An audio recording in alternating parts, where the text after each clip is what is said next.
segment. José Ramírez was taken out of a spring training game yesterday. He was pinch hit for in the 4th inning. He had a double earlier in the game, sliding into third, injured his shoulder.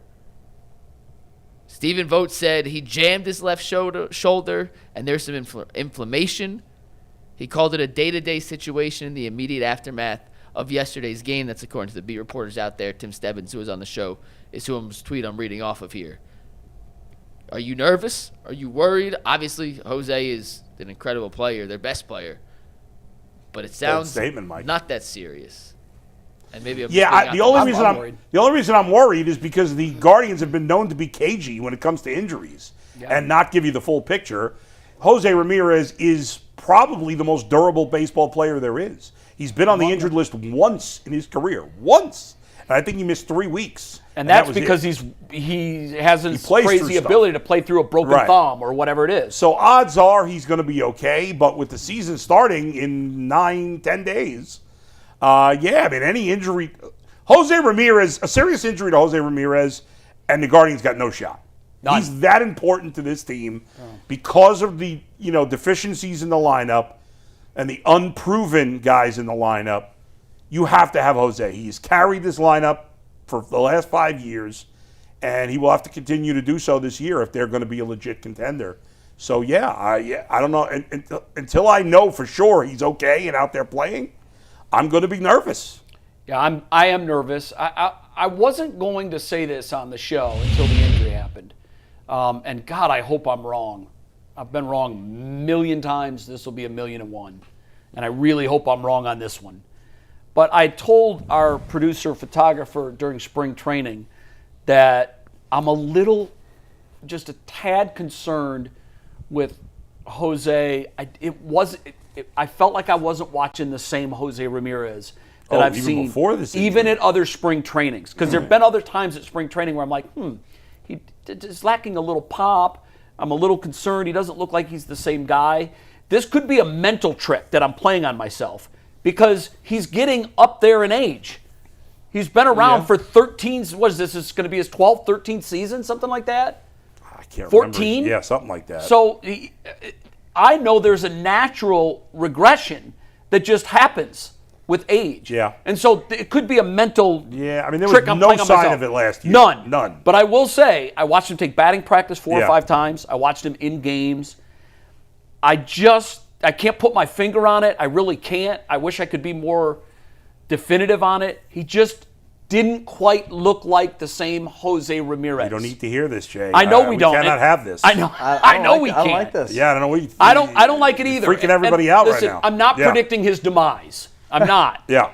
But I wouldn't be surprised if we saw a little regression in the productivity. Now watch, he'll hit 11 home runs in April. Please, I hope you do. I'm going to say you're wrong, and I know you want to be wrong. I want to be wrong. I think he's I want to be wrong. But my fine. eye test tells me that, and again, it's really difficult to quantify. This is where I think the gut and the eyes come in baseball. Everything is numbered. Right. They'll tell you what's his launch angle. Is it the same? What's his exit velo? Which he's never been really great on exit velo. He hasn't. But I didn't see the usual pop that I saw even in batting practice. He has hit a couple home runs this spring. The one thing I'll say, who knows? Maybe he's so many years in, as you say. Maybe there was something where you were there where he was working on something specific. Maybe. Yeah. Who knows? I hope that's the case. The other thing too is this is his 14th spring training. Yeah, right. I mean, my goodness, I watch these guys and I watch how they work, and I just ask myself, how do you do this? Year after year after year. You're in spring training, there's 30 of these. And then you're going to go play 162 that count. And then if you're lucky, you get to play the post. Like the stamina and the energy that takes makes me tired thinking about it. Yeah, so maybe he's just kind of like, first of all, no one has looked more nonchalant playing the sport at a high level than this guy. Yeah, that's true. He just saunters out there like it's a picnic. It's funny. I think if you're not a diehard baseball fan, everybody's like, well, baseball's not as the athletes aren't as great as football and basketball, which is true. Which is true. Fair. But and in an individual game basis, obviously basketball and football take way more athletic ability than baseball. But they're not playing the amount of games. Baseball wears you down from its length, not from one individual game like football and basketball do. For every but NBA, playing that many games is just for every NFL game, Major League Baseball players play 10. Yeah, right. And for every NBA game, Major League Baseball players play 2.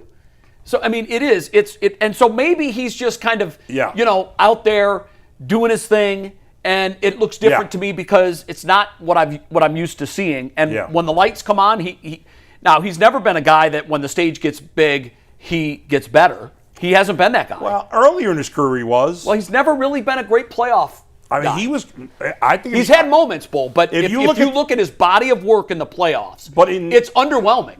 Earlier in his career, I disagree. Last few years, Mikey. But the last few years he's been awful.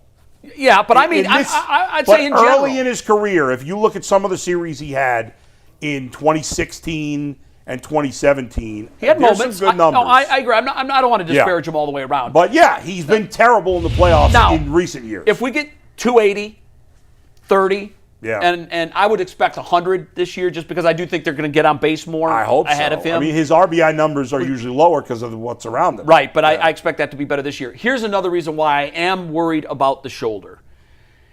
The Guardians are playing this crazy game of, I don't want to call it whack-a-mole, but it's almost like they're moving chess pieces because of defensive deficiencies. If his right arm is a problem, he can't play third base. Right, then you have to DH. And you know what that means. Right, now you're moving another defensively deficient player either to the bench or to an outfield position. Well, yeah, if he had a DH, that's bad because it's bad. You could argue Manzardo and where are you going to put Manzardo? And Hoskins are their next two best hitters. And where do they go? Right, one of them can't play. One of them is on the bench. Right. And that's why that would worry me. Platoon. Yes, that would worry me. And first of all, I mean, I just foresee a platoon situation anyhow. I thought it was a foregone conclusion. I think Manzardo's going to play every day, and then Hoskins is going to. I think both of them are going to play every day. Manzardo and Hoskins. I hope they do, but I'm not sure that they're going to. Well, who else is going to? I think Cave is going to be in the minors. You do? Yeah. Wow, he homered again yesterday. I know, but so did Hoskins. Hoskins did as well. Hoskins, I don't understand how he had to sign a minor league contract. I don't either. The guy had one bad month. He was a great player. Yeah, I'm with April you. and May last year, he was playing like an all-star. He had an awful June, and then he got hurt. And now it's I don't know what happened. He's not that old. Maybe because the team's lack of movement with the impending work stoppage next year. I'm assuming, Jay, that it's going to be Valera, Quan in center, DeLauter and right. Yeah, that's what I think. Hoskins and Manzardo between first base and DH. Rocchio, Arias, Ramirez. Bo Naylor catching. I think Fry will catch a little bit this year. Yeah. I wouldn't play. Fry's arm, by the way, looked mid-season form. Okay, so then. And he said it feels great. Honestly, you could platoon. You really even shouldn't start Hedges at this point. He should be your emergency third catcher. He'll catch Sundays or one day a week. Right. I would platoon if Fry can catch without a problem, which you're saying he can. His arm looked great. I'd platoon Fry and Naylor. Naylor against righties and Fry against lefties. And then you get. I think the only way Kafis is on the team is if they move on from Nolan Jones. But I don't think they're going to do that. It's time. I think it's time too, but I don't think they're going to do it, at least initially. So I think the bench will be Schneeman, Nolan Jones, Angel Martinez, and then Schneeman looks like, Schneeman last year looked like Dustin Fox looks right now. Schneeman this year looks like Dustin Fox looked when he was in the NFL. He bulked up. My God. Yeah. 20 pounds. Well, he's going to be on the team. He is definitely going to be on the team. He did a good job as the utility guy. Well, and he can play third too. So if Hosey does have a problem throwing the baseball, Schneeman looks great at third base. We need him playing third. The ball sounds different off Schneeman's bat. Yeah. Rocchio looks bigger. Manzardo looks bigger. Yeah. I talked to the front office folks. They said it was most of these guys did it on their own, but he said there was an organizational push for them to get Now's bigger. the time. Like Naylor, Rocchio, and Arias, this is it. Last round. They got to hit this year. I'm gonna make a prediction. By June 1, whoever is producing the least between Rocchio and Arias is moved. And Bazana comes up and plays second. And the other plays short. The winner of this little mini 2-month competition to stay in a Guardians uniform will stay at short. If they're both doing great, good problem to have. Yeah, if they're both doing great, I want to see Bazzana. If he's playing well, all these other guys are in the big leagues. Yes, it's time. You got to see it. And he's looked good. He looked good for Australia in the World Baseball Classic. And the ball's coming off his bat really well in spring training. But this season is a big roll of the dice, and here's what I mean by that. They're bringing all these kids up, and we're hoping that they all deliver. Yeah. But the odds are against all of them hitting. Yeah. You might get something out of DeLauter, but not Valera. Valera's got a calf now. Yeah. Which, by the way, right. Man, he's so easy to That's true. root If he for. starts on the injured list, then Kafis is definitely yes. But DeLauter is the key because he's the best. Besides maybe Bazzana, he and Bazzana neck and neck. They're the best prospects on the team. Do you trust Austin Hedges? I know you don't like him as a hitter. Yeah. But his baseball knowledge. Yeah, sure. Of course. He's going to be a manager. 100%. I asked Austin Hedges, what is DeLauter's ceiling? Yeah. He almost knocked me over with his answer. MVP. Yeah. And without hesitation, I said, wait a minute, what? He goes, oh, this kid's different. He's unbelievable. Wow. He is different. It's easy for him. It sounds different off his bat. His confidence. And one of the things that all of the guys mentioned about DeLauter was the mill that he was put through last October. He was in Arizona rehabbing a broken wrist. He thought his season was over. He gets a phone call. Come up to the majors. You're going to make your debut. Yeah. In the playoffs? Yeah. The very first ball hit to him, I think it was the first inning. Yeah. He drops it. Yeah. And you're thinking, oh my God, this is disastrous. Yeah, this is his major league debut. And by the way, not that this could be ironic or not, but Larry Doby, when he was called up to the major leagues, much different circumstances, although pressure. Yeah. He was the first black American leaguer. Yes. First ball hit to him in center field, dropped it. I did not know that. Went on to be a Hall of Famer. Yeah. I'm not saying DeLauter's going to be a Hall of Famer, Well, but you don't call a guy. he had a home run in the series that was meaningful. Right. You don't call a guy up in that situation unless you think he's a special person and player. But he passed that test. Yeah, and I think, obviously we know he has not been able to stay healthy. I know. He's played essentially 1 year of baseball over a 3-year stretch. Yeah. I don't think he's ever played more than 60 games in a season. Right. But if he could stay healthy, he could be their second best hitter this year. Yeah.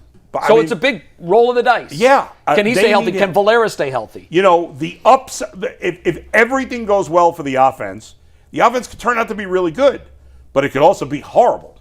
I mean, No, you're right. It could be most likely it's going to be somewhere in between.